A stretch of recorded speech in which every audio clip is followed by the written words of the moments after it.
ዛሬ እግዚአብሔር ድንቅ ጊዜ ይሰጠናል። አሜን። እኔን ያወራኝን ነው ማወራችሁ። እኔን ያጽናናበትን ማለት ነው። እግዚአብሔር ለኔ ድንቅ ያደረገበትን ቃል አወራችኋለሁ። በጣም ሁላችንም የምናውቀው ክፍል ነው። ዘፍጥረት ላይ እንሄድና ዘፍጥረት ምዕራፍ 37 ቁጥር 5 ላይ እንሄድና የእግዚአብሔርን ቃል አንብበን እንጀምራለን ማለት ነው። እንደዚህ ይላል። ዮሴፍም ህልምን አለመ፣ ለወንድሞቹም ነገራቸው። እነርሱም እንደገና በብዙ ጠሉት። እርሱም አላቸው፣ እኔ ያለምኩትን ህልም ስሙ።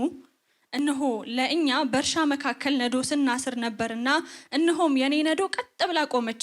የእናንተ ነዶዎች በዙሪያ ከበው እነሆ ለኔ ነዶ ሰገዱ። ወንድሞቹም በእኛ ላይ ልትነክስብን ይሆን ወይስ ልትገዛ ይሆን አሉት። እንደገናም ስለ ህልሙና ስለ ነገሩ ይልቁን ጠሉት። ደግሞ ሌላ ህልምን አለመ፣ ለወንድሞቹም ነገራቸው። እንዲህም አለ፣ እነሆ ደግሞ ሌላ ህልምን አለምኩ። እነሆ ፀሐይና ጨረቃ 11 ከዋክብትም ሲሰግዱልኝ አየው። ለአባቱና ለወንድሙም ነገራቸው። አባቱም ገሰጸው፣ እንዲህም አለው፣ ይህ ያለምከው ህልም ምንድን ነው? በእውኑ እኔና እናትህ ወንድሞችህ መተን በምድር ላይ እንሰግድልህ ይሆን? ወንድሞቹም ቀኑበት፣ አባቱ ግን ነገሩን ይጠብቀው ነበር ይላል። በጣም የምናውቀው ክፍል ነው። ሁላችንም ሊያስማማ በሚችል መንገድ ሁላችንም እናውቃለን በምንለው ከሰንዴ ስኩል ጀምሮ ለማውራት ደግሞ በጣም ቀላል የሆነ ታሪክ ለመንገር የሚመች አይነት ነው። የዮሴፍ ታሪክ ልጆችም ያውቁታል፣ ለትልቅ ሰውም የሚሆን ነው። ግን አታውቁትም ብሎ ሳይሆን ለማስታወስ ያክል ትንሽ ልበላችሁ ስለ ዮሴፍ። ዮሴፍ ማለት የእስራኤል የተባለው ያዕቆብ ማለት ነው። የያዕቆብ ልጅ ነው። ከቤቱ ደግሞ ተወዳጅ ልጅ ነው። 12 ልጆች አሉት ያዕቆብ። ከነዛ መካከል ደግሞ አብልጦ እንደሚወደው መጽሐፍ ቅዱስ ያወራል ማለት ነው። ልብሱ ራሱ የተለየ እንደነበረ፣ ጌጠኛ ልብስ ያለብሰው እንደነበረ መጽሐፍ ቅዱስ በደንብ ይነግረናል ማለት ነው። ታዲያ ዮሴፍ ድንገት መሃል ላይ ታሪኩ ራሱ የሚጀምረው እንደዛ ብሎ ነው። ከዚህ በፊት ሌላ ነገር የለውም። ዮሴፍ ህልምን አየ ብሎ ነው የሚጀምረው ማለት ነው። እና ህልሙን ነገራቸው።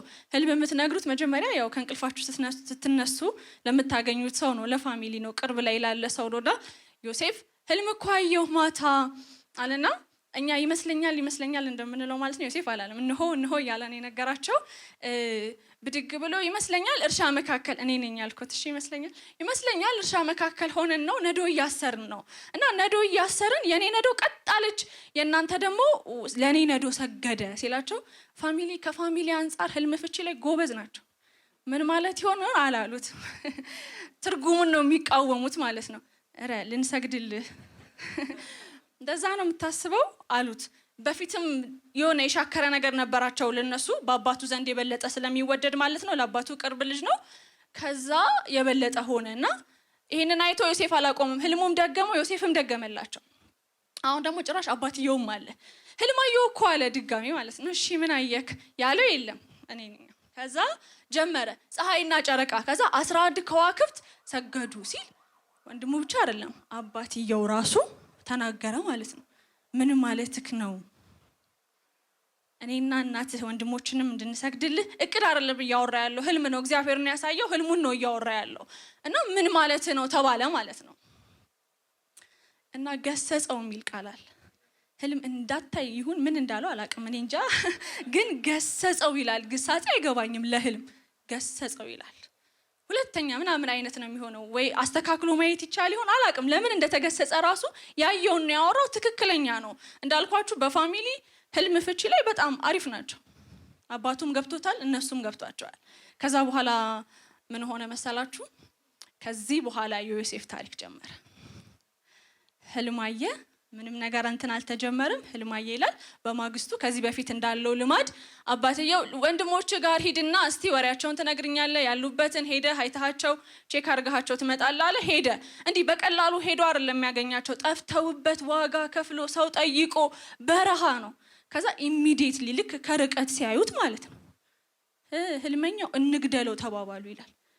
ወንድማቸው ላይ ተመሳሳይ ሐሳብ አሰቡ። ከዛ ትልቅነቱ እያደገ አይደለም ሄደው ከትልቁ ነው የጀመሩት። ከንግደለው ነው የጀመረው የዮሴፍ የወንድሞቹ ሐሳብ ማለት ነው። ሮቤል ይመስለኛል ደንገጥ ያለው እና አረ ቆይ ከምንገለው ጉድጓድ ውስጥ እንክተተዋል፣ ችግር የለውም አሉ። የትኛውም ክፉ ሐሳብ ይሁን ብቻ ይሁንበት ስለሆነ እሺ ይሁን ተባለና ከግድያ ውሃ የሌለበት ደረቅ ጉድጓድ ውስጥ ሲመጣ ልብሱን አውልቀው ከተቱት ማለት ነው። ሮቤል አስቦ የነበረው መጽሐፍ ቅዱስ እንደሚነግረን ይዞት ሊሄድ ነው። እዛ ይሁዳ ከዛ እኔ በጣም የሚገርመኝ ቃል አለ እዚህ ጋር መጽሐፍ ቅዱስ ስለሆነ ነው ያመንኩት እንጂ ሰው እንደዚህ ማድረግ ይችላል አለ። ወንድማቸውን ጉድጓድ ውስጥ ከተው ምግብ ሊበሉ ተቀመጡ የሚል ቃል አለ። ምን ያህል እንደጨከኑበት ማለት ላልተፈጸመ ህልም እኮ ነው። ህልም ልምበል ምናምን አላሉትም። እርግጠኛ ነው የሆኑበት እንደሚሆን ማለት ነው። ከእድሜ በሚያንሳችሁ ሰው ህልም ነግሯችሁ ሰው እዚህ ስማች ይናደዳል። በጣም ነው በቃ አክት ያደረጉት እኮና ጉድጓድ ውስጥ ሆኖ እንብላ ተባባሉና ይሁዳ እንደውም ሀሳብ መጣለት። እኔ ምለዋል አሁን ይሄ ልጅ ጉድጓድ ውስጥ ቢሆንኛ ለምን አናተርፍበት ለምን አንሸጠውም? እንሽጠው እሺ እንሽጠው ብለው አውጥተው የእስማኤላውያን ነጋዴዎች ነበሩ 20 ብር ሸጡት። የመጽሐፍ ቅዱስ አዋቂዎች ሲያስተምሩ ከኢየሱስ ጋር ያገናኙታል። እዛ ውስጥ ዲቴል አልገባም እና በጣም ነው የሚያሳዝነኝ። ምንም ፈቃድ የሌለው አንስተው ሸጡት። አሁን ህልሙና የሆነው ነገር አይገናኝም አይደል? ምን እየሆነ እንዳለ ከዛ ወጣ። እስማኤላውያኖቹ ነጋዴዎች ሸጡት ይልና እስማኤላውያን ነጋዴዎች ደግሞ የፈርዖን የዘበኞች አለቃ አለ ጲጢፋራ የሚባል ለሱ ሸጡት። አይገርምም? ልጁ ጠዋት የነበረበት ማታ የነበረበትና አሁን ያለበት በፍጹም አይገናኝም። በአንድ ቀን ውስጥ ራሳችሁን ቅብዥርዥር እንደውም ይሄ ነው ህልም የሚመስለው እኮ አሁን እየሆነበት ያለው ይሄ ህልም ይመስላል። እውነት መንቃት ፈልጋለሁ ነው የምትሉት። ወንድሞቻችሁ ሸጠዋችሁ ሲስማሙ በቃ ይኸው 20 ብር እንካ ዮሴፍን ማለት ይሄ አይገባም ራሱ። ይሄ ነው እንደውም ህልም ላለው እኔ ሳነብ ከዛ ገባ። እግዚአብሔር የማይገባኝ አሁን በኋላ ነው የሚገባን ቃሉን ስንካፈል ማለት ነው። እግዚአብሔርም ከዮሴፍ ጋር ነበር ይላል። አሜን። ዮሴፍ እስር ቤት እዛ ገባ። ግብጽ የጲጢፋራ ገዛው እሺ ተብሎ መጣ። እነሱ ስንት እንደሸጡት አላውቅም፣ ግን መጣና እግዚአብሔር ከሱ ጋር ነበር፣ ነገሩ ሁሉ ተከናወነለት ይላል። አሜን። በፊቱ ሞገስ ሰጠው፣ አረፈ። አሜን። ልክ ይውላችሁ ምን ልትይ ነው ሻሎም? እኛ እኮ ዮሴፍን ታሪክ እናውቀዋለን ምናምን ብትሉኝ እንደዚህ እንደ ዮሴፍ አይነት ታሪክ ላለን ነው ዛሬ መልእክቴ። አሜን። እግዚአብሔር የነገራችሁ ፕሮሚስ አለ አይደል? ማለዳ ላይ ያወራችሁ እናንተ ጋር ያለ የሆነ ትልቅ ራእይ ከዛ በኋላ ይዛችሁ ተነስታችሁ ስትሄዱ መሃል ላይ መንገድ የሳታችሁ እስከሚመስል ድረስ እጃችሁ ላይ ያለው ነገርና የምታልፉበት ነገር አልመሳሰል ያላችሁ ከዛ ምንድነው የነገርከኝ የቱ ነው ትክክል ምናምን ላላችሁ ሰዎች ማለት ነው። አሁን ልክ ስለ ዮሴፍ ስነግራችሁ እቺኛዋ ፓርት ላይ ደስ ትላለች። አሜን አላችሁ። አሜን አይደለም አልጨረሰም። እስቲ አሁን ዮሴፍን እናምጣው ወደኛ ዘመን። እኛ ቸርች ይሁን ለትምህርት ያክል እኛ ቸርች ይሁንና አንድ የምናውቀው ልጅ ከስደት መጥቶ ነግሮን ፋሚሊ ተሰድጄ እንደዚህ ነው ብሎ ዮሴፍ እኛ ቸርች ይሁን ከዛ እግዚአብሔር ደግሞ እንደዚህ ያደረገልኝ ብሎ ቢል ይሄ እኮ ምስክርነት ነው አይደል? አሁን ያለችበት ፓርቱ ምስክርነት ነው። ደስ ነው የሚለን ሃሌሉያ ረዳህ ወይኔ እንደ ጠላቶቹ አልሆነ ምናምን ነው የሚባለው። ምስጋና ፕሮግራም ሳያልቅ ድንኳን ቢሆን የምስጋናው ድንኳን ሳያልቅ እልል ብሎ ሳይጠግብ የትላንቱ ትራውማ እንኳን ሳይለቀው የጉድጓዱ የመሸጡ ሳይለቀው የጲጢፋራ ሚስት ተነሳች። የጲጢፋራን አለመኖር ተገናርጋ እንደምታውቁት ዮሴፍን ግብዣ ጋበዘችው። ለምን አብረን አንተኛም አለችው። በፍጹም አለ። ባልሽ ሁሉ ነገር ላይ አምኖኛል፣ ደግሞ ሹመት ሰጥቶታል። ለምንድነው የምስክርነት ታይም ነው የምላችሁ? ባርነት አምጥቶት ሰውየው ባሪያ አይደለም ያደረገው፣ ሾመው። ሲያየው በጣም ልጁ ጥበብ አለበት፣ እግዚአብሔር ከሱ ጋር ነበር፣ ስራው ስለሚከናወን ሹመት ሰጥቶት ነበረ። ከዛ ይሄንን ስታይ ባይዛው መጽሐፍ ቅዱስ ቆንጆም ነበር ይላል እና ግብዣ አቀረበችለት እና አይሆንም አለ። ከባልሽ በላይ ደግሞ ሌላ ምፈራው አካል አለ። አሜን። ማከብረው አካል አለ። አሜን። የለም ስትለው አይ ባይኖርም ሌላ አለ አለና እምቢ አለ። እምቢ ሲል መጽሐፉ ነው እንደዚህ ፊልም ቢሆንና ወይ ባያልቅ እምቢ ሲል ምን ይሆናል ገምቱ ብላችሁ እግዚአብሔር ያከብረዋል። እግዚአብሔርማ ጨክኖለት ነው የምትሉት። ዝብ እንደውም እምቢ ብሎ ያደረገ ያክል ምስክርነት ተደርጎ ገባ፣ ግዞት ገባ። ጲጢፋራ ሰማ። የእውነቱን ነው እምቢ ያለው። ለምን ብትሉ ልብሱን ትቶላት እስከሚሄድ ነው የሸሻት። ጊዜውን ላላባከንም አልፈልግም ብሎ የእውነት ነው የሸሻት። ግን እሱን ተጠቅማበት እንደ ኤቪደንስ ታንጀብል የሆነ ማስረጃ አለኝ ይሄው እንዲህ ሊያደርግ ነበር። የእሷን ሀሳብ የእሱ አርጋው ከሰሰችው። እዛ ጲጢፋራ ተናደደ፣ ግዞት አስገባው፣ እስር ቤት ማለት ነው። አሁን ቅድም እኛ ቸርች ነው ብያችኋል። እንደዚህ የመሰከረ ሰው በእንደዚህ አይነት ኬዝ እስር ቤት ገባ ብትባሉ ድሮም ነው የማይመቸኝ። ለመሰላችሁ ግልጽ ያለ ነው፣ ተፈርዶበት ነው የገባው። አይገባችሁም እኮ አሁን ምስጋና ፕሮግራም ላይ ተጠርታችሁ ከዛ በማግስቱ ዮሴፍስ ገባ ምን አድርጎ በኢየሱስ እኛም አዋረደን ነው የምንለው። ለሰው አይገባም፣ ለራሱ ላይ አይገባም የሆነው ነገር እሱ ነው ለነግራችሁ የፈለኩት። ያልገባችሁ ነገር ዛሬ እግዚአብሔር እንዲያስረዳን አሜን።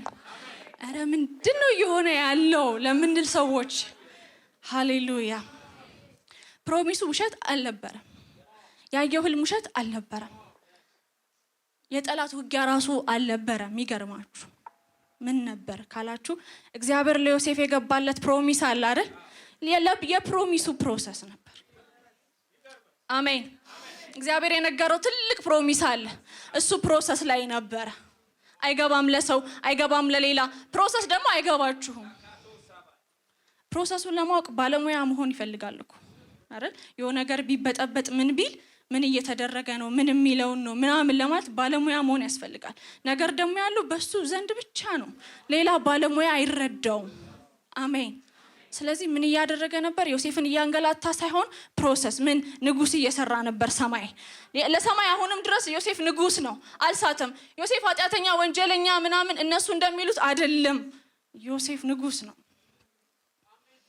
ሰማይ ከዛ ምን እያደረገ ነው ብዬ አሰብኩኝ። ዮሴፍ ምን ይገባዋል ብዬ አሰብኩ።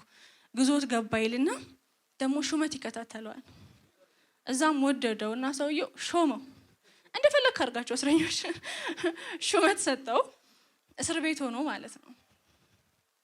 አሁን ይሄንን ዝም ብላችሁ ለመረዳት ብትሞክሩን ያሳዘነኝ ዮሴፍ መጥቶ ራሱ ሊያስረዳው የሚችል ሰው የለም። አይዞክ እንደዚህ እየሆነብክ ነው የሚለው ሰው የለም። ከዛ ሁለት እስረኞች መጡ፣ ጌታቸውን በድለው ማለት ነው፣ ንጉሱን በድለው። አንደኛው የጠጅ ቤት ኃላፊን የጠጅ ምናምን የሚያሰልፍ ነው፣ አንደኛው ደግሞ የምግብ ቤት ነው። እኔ ምግብ ቤት ምን አይነት ወንጀል ሰርተው እንደሆነ አላውቅም።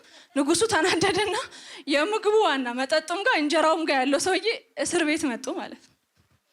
ከዛ ሰውዬው ዮሴፍን መጥቶ በቃ አንተ ቴክ ኬር አድርጋቸዋል። ከዛ መጣ። ህልም አየን ብለው ተጨነቁ። ምን ሆናችሁ ነው? ህልም አይተን ነው ምናምን። ችግር የለውም እኔ እፈታላችኋለሁ። ህልም እኮ እግዚአብሔር ይፈታላል። የሱ እኮ አልተፈታም። የሱ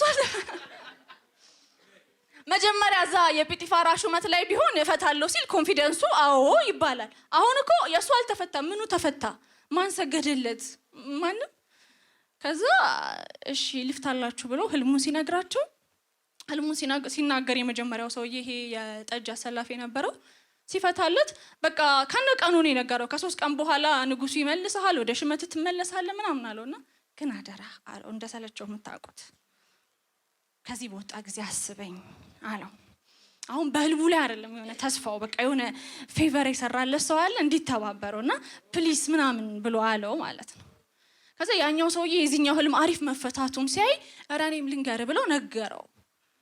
ከዛ ወይ ያንተ እንደዛ አይደለም ብሎ ትክክለኛ ፈታለት። ያንተ ሞት ነው አለው። ከ3 ቀን እንዳላቸው ሆነ። ከዛ የሚገርመው ይሄ ዮሴፍ ውለታ የዋለለት ህልሙን የፈታለት ክብር ጋር የደረሰው ሰውዬ ጠጅ አሰላፊ መጽሐፍ ቅዱስ ቃል በቃል ዮሴፍን አላስታወሰውም ረሳው እንጂ ይላል። ከነጭራሹ ጠፋበት ራሱ በቃ ዓለሙን ኖረ ማለት። እግዚአብሔር የቱ ጋር እንዳላችሁ አላውቅም። እግዚአብሔር ማለዳ ላይ ምን ብሏችሁ ከዛ በኋላ እየሄዳችሁ የሆነ መስክራችሁ ሃሌሉያ በቃ አሁን ብላችሁ ከዛ ነገር ደግሞ ተመልሶባችሁ ያልከኝ ግዴታ ትንቢት መሆን እኮ አይጠበቅበትም አይደለ? ወይ ህልምም ሊሆን ይችላል፣ ራእይም ሊሆን እኔ እንደዚህ ነው ሳድግ ይሄን ነው የምሆነው፣ ይሄ ራእይ በኔ እጅ አለ፣ ይሄንን ሰራዋለሁ፣ ይሄ ፕሮጀክት የኔ ነው ብላችሁ ተነስታችሁ ከዛ ዝግትግት ጥፍጥፍ አድርጋችሁ እንደውም ሌላ ምክንያቱም ሰው ራሱ እናንተን አይቶ የተነገራችሁና ከዛ ያለባችሁ መልእክት ከእናንተ ጋር አብሮ የሰማ ሰው እስቲ ምን ሆኑ ብሎ ሲመጣ እናንተ ራሱ ታፍራላችሁ። የሆነ አንዳንዴ ማለት እግዚአብሔር ያላችሁ የት ደረሰ እየጠበቅ ነው ለሰውየው እንጂ ከመጠበቅ ራሱ አልፎባችሁ ማለት ነው። ጉባኤ መካከል አስተውላችኋል? ትንቢት ምናምን ሲመጣ አንዳንዴ መልእክት የሰለቸ ሰው አለ። እግዚአብሔር ድምጽ እኮ አይሰለችም፣ ሁኔታው ማለት ነው ያደከመው ሰው። ይሄንን ስሰማ ድጋሚ ነው የሚባሉ ሰዎች አሉ አንዳንድ ጊዜ ማለት ነው። እግዚአብሔር ሐሳቡን አልቀየረም። የተሳሳተ ቦታ ላይም አይደላችሁ። የገባላችሁ ፕሮሚስ ቀርቶ አይደለም። ውሸተኛ ሰው ትንቢት ነግሯችሁ አይደለም። ከዛ ደግሞ ልክ እንደ ዮሴፍ ለኃጢአት እምቢ ብላችሁ ሪዋርድ ስትጠብቁ ዝም የተባላችሁ ሰዎች፣ እንዴ እኔ እኮ ላጭበርብርብል ሾርት ከቱን እኮ እምቢ ብዬ ነው ለእግዚአብሔር ስትሉ ወዲያው የኔ ልጅ ብሎ ሽልማት ስትጠብቁ ዝም ማድረግ ነበረብኝ እንዴ? የዮሴፍ ዝሙት ስለሆነ አይባልም። አንዳንዶቹ ግን የቢዝነስ ምናምን እንዲህ ማድረግ ነበረብኝ እስክትሉ የዛ ሰዓት እኮ በሙሉ ቁርጠኝነት ነው እምቢ ያላችሁት። እግዚአብሔርን አከብረዋለሁ ምናምን የነገሩ ዝም የተባለ ያክል ጸጥ ያለ እግዚአብሔር ምን እያደረገ ነው? ዝም ብሏችሁ አይደለም፣ ባይዘው ንግግሩ ስለማይገባን ነው። እግዚአብሔር በስራ ላይ ነው። አሜን። እግዚአብሔር በስራ ላይ ነው። እግዚአብሔር እየሰራ ነው። ይኸውላችሁ ምን አሰብኩ መሰላችሁ? ዮሴፍ አሁን ንጉስ ትሆናለህ ተብሏል አይደል? ከቤቱ መጥቶ ባይዘው የነ ያዕቆብ ቤት ለዮሴፍ ህልም ጠባብ ናት። አይሆንም። ስደት አይደለም፣ ጠባብ ነው። ቤት እየቀየረ ነው። አሜን። እግዚአብሔር ቤት እያስቀየረው ነው። ስደት አይደለም፣ ዋጋ መክፈል አይደለም። ሃሌሉያ። አሁን እኛ ከዚህ ቤት ወተን እዛ ቸርች ስንገባ ስደት እኮ አይደለም አይደል? ይሄ ደስ ይላል። አንዳንድ የህይወት ላይፍም እንደዛ ነው። ነገሩ ጥብብ የሚለው ስደት አይደለም፣ እግዚአብሔር ወደ ሰፊ ቦታ እያወጣው ነው። አሜን። የ11 ሰው ነው እንደሚገርምህ፣ የቤት ነው እንደሚገርም የማያውቅ ህዝብ፣ ቋንቋህን የማያደምጥ ህዝብ። ሃሌሉያ አሜን። አምላክህን እንኳን ገና አምላኬ ብለህ የምታስተዋው ይሰግዱልሃል። አሜን። ይሄ ግን እውነት አይመስልም።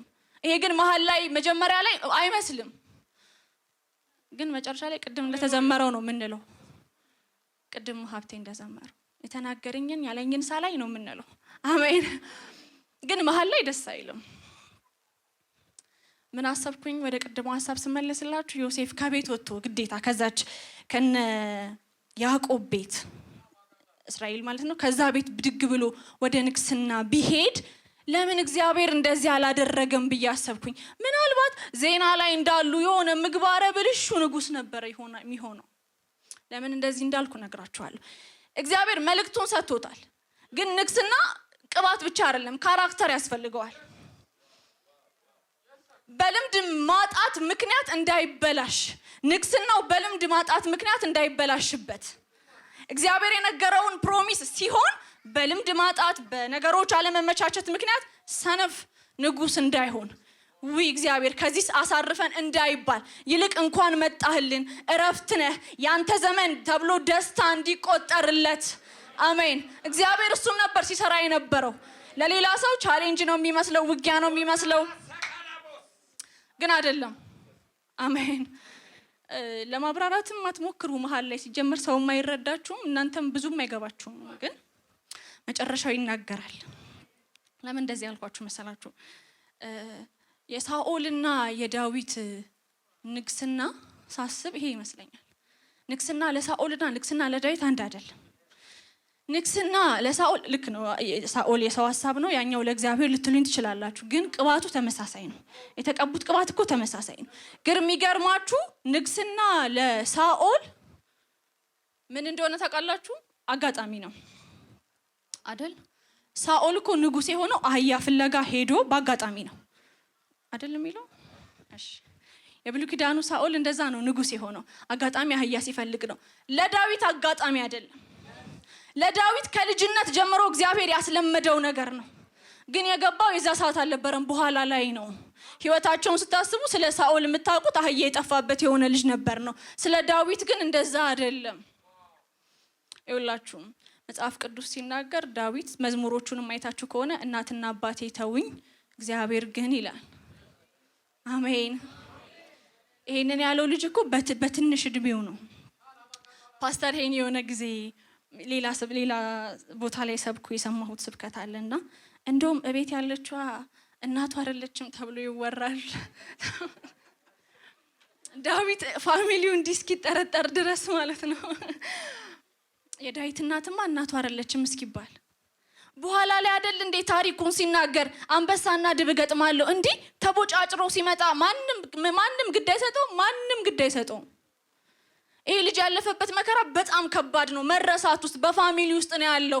ግን እግዚአብሔር ምን እያደረገ ነው? የረሳው አይደለም፣ እንደውም ትኩረቱ እሱ ላይ ነው። ሃሌሉያ።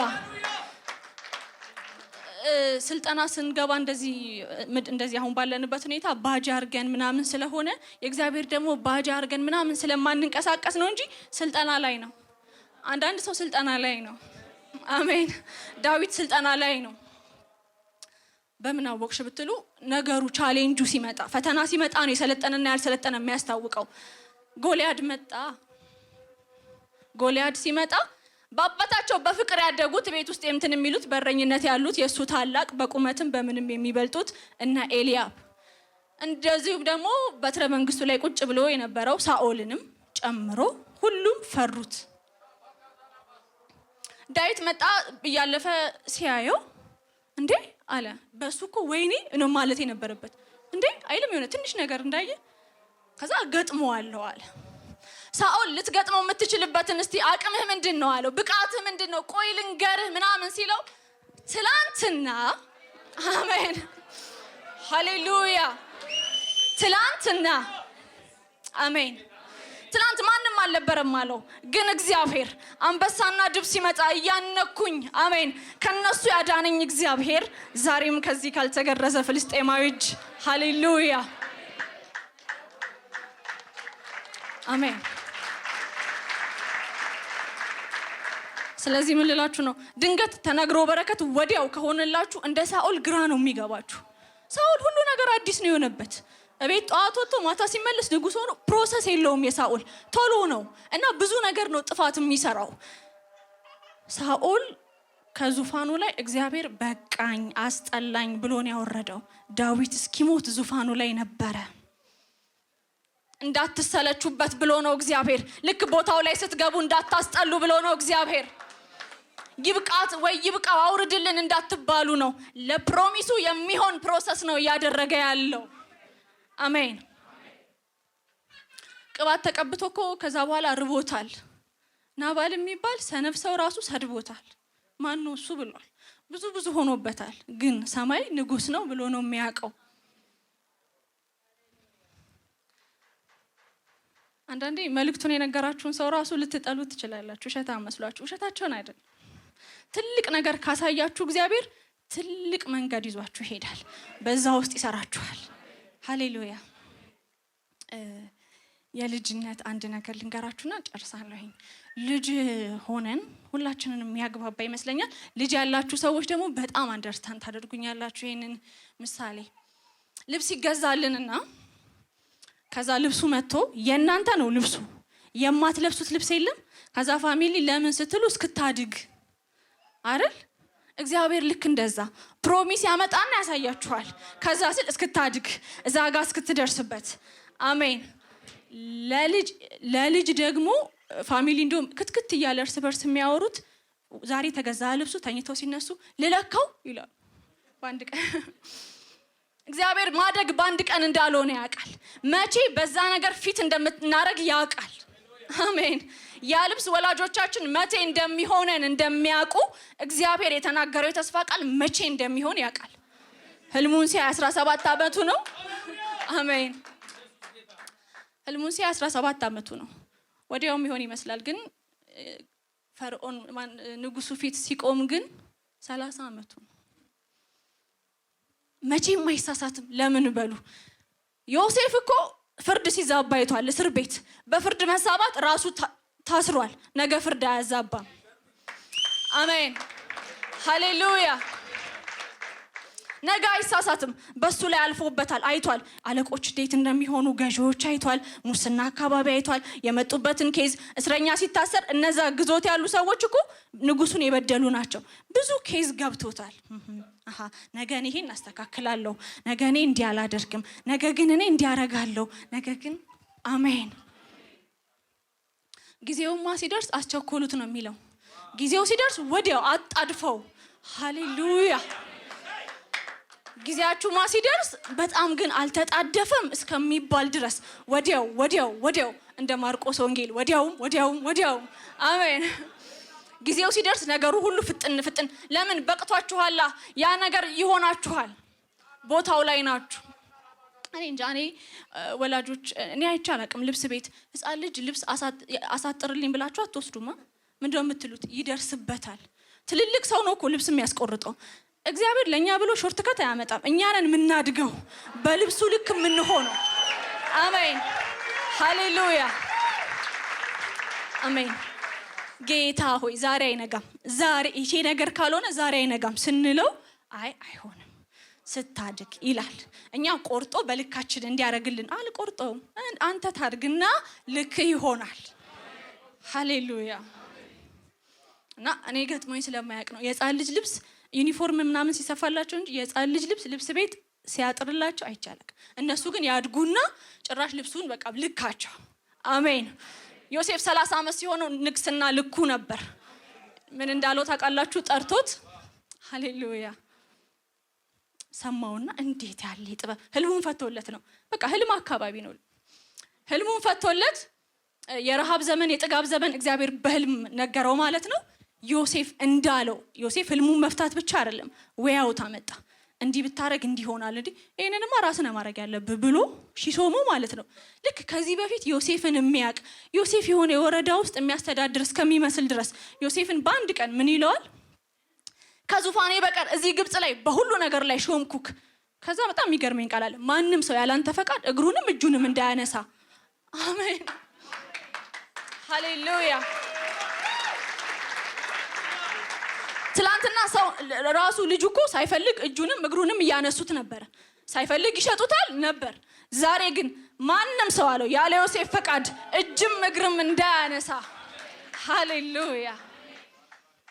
ይሄንን ያየው እኮ በፊት ነው የሆነው። ግን ለምን?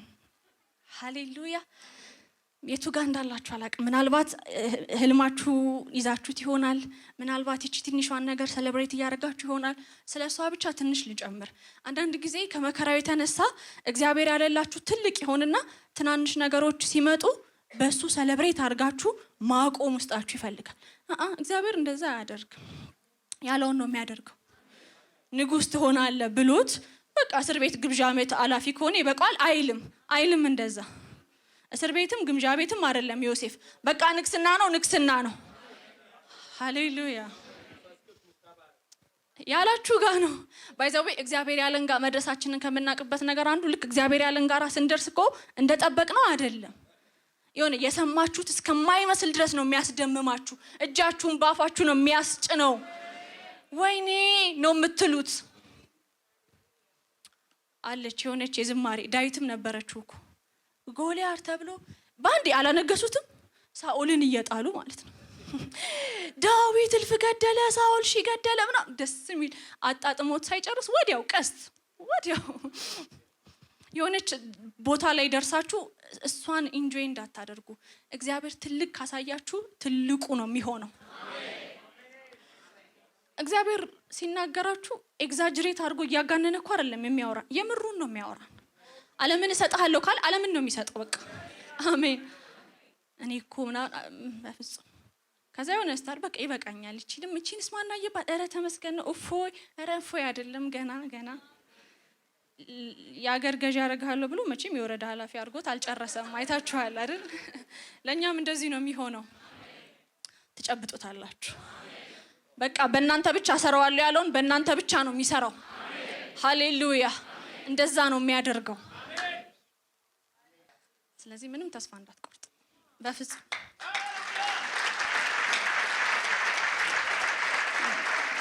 መልእክቴን ስጨርስላችሁ ፕሮሚሳችሁ አለ። ታዲያ ምን ልትይ ነው? ፕሮሰስ ላይ እንዳትደክሙ። ፕሮሰስ ላይ ውሸት እንዳይመስላችሁ። አዎ አይገባም፣ የስ አይገባም፣ ግን በቃ መጨረሻው። አንድ ጊዜ የሰማሁት ነገር አለ። ኬክ መብላት፣ ኬክ ማየት፣ ኬክ መለየት ቀላል ነው። ግን ዝም ብሎ አሁን የኬክ ግብአቶች ቢደረደሩ ምን ይወጣዋል ቢባል ዱቄት፣ እንቁላል ምናምን ነው የምንለው አይደል? ፕሮሰሱ ነው ኬክ ያደረገው እኮ ዝም ብሎ ነገር ነው። ከዛ እግዚአብሔር ምኑን ፕሮሰሱን አያሳያችሁም። ዱቄት እንቁላል አያሳያችሁም። የሚያሳያችሁ ኬኩን ነው። ከዛ እናንተ ኬኩን ስታስቡ ቆይ ይላል፣ እዚህ ጋር ፕሮሰስ አለ። አሜን። ስለዚህ አይክፋችሁ፣ አይደብራችሁ።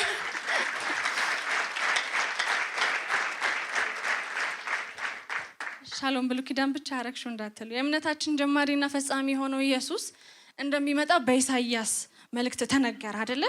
ነብዩ ኢሳይያስ አወራ ምናምን ደስ ይላል። ከዛ ለማርያም መልአኩ ገብርኤል መጣ። ሰላም ላንቺ ይሁን። አሁን ነብይ አይደለም መልአኩ ገብርኤል፣ ሊዋሽ ራሱ አይችልም።